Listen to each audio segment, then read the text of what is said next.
Guys, நான் சொல்லியிருந்தேன்ல explore the world அப்படின்னு. ஆமா, எங்க வீட்ல விட்டுட்டு தான் வேற வேலை பார்ப்பாங்க அப்படின்னு உங்களுக்கு தோணுதா? பாருங்க, அப்ப எழுதுன ஜிப்ரானுக்கும் இது தோணி இருக்கு. நீ அடுத்து கேட்ப அப்படின்னு அதுக்கு பதில் சொல்றாரு. தங்களின் அச்சத்தினால் உங்கள் மூதாதையர்கள் உங்களை வெகு அருகே வைத்துக் கொண்டனர். அந்த பயம் இன்னும் சிறிது காலம் நீடிக்கும்.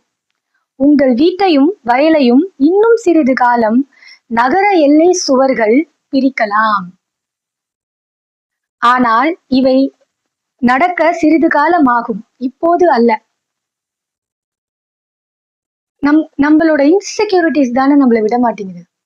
ஐயோ என்ன ஆகுமோ, அந்த பயணம் எங்க போய் முடியுமோ, இப்படி ஆயிடுச்சுனா அப்படி ஆயிடுச்சுனா அப்படிங்கிற அன்வான்ட் பயங்கள், அதெல்லாம் தானே. அததான் சொல்றாரு, அச்சத்தினால் தான் உங்கள் மூதாதையர்கள் உங்களை வெகு அருகில் வைத்துக் கொண்டனர். நீ பக்கத்திலேயே இருக்கணும். வேலை முடிஞ்சுதா, 6 மணிக்கு வேலை முடியுதா, உடனே 6:30க்கெல்லாம் வீட்டுக்கு வந்துடணும். 6:30க்கு கொஞ்ச நாள் மேல ஆயிடுச்சுன்னா போதும், ஐயோ என்னாச்சும் ஏதாச்சும்னு 10 ஃபோன் வரும். கரெக்டா? இந்த அன்வான்ட் பயம் எதுக்குன்னு கேக்குறாருங்க பாருங்க. ஆல்ஃப்ரஸ் மக்களே சொல்லுங்கள், உங்கள் வீடுகளில் என்ன இருக்கிறது? கதவை பூட்டி எதை பாதுகாக்கிறீர்கள்? இப்பதான் கண்டென்ட்டுக்குள்ள வராரு.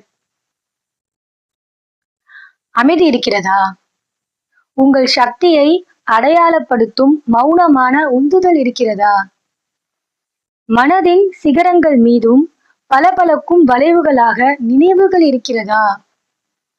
மரத்திலும் கல்லிலும் செய்யப்பட்ட பொருட்களின் மீதுள்ள பிடிப்பை தாண்டி புனிதமான மலையை ரசிக்கும் அழகு இருக்கிறதா? இவையெல்லாம் உங்கள் வீடுகளில் இருக்கிறதா?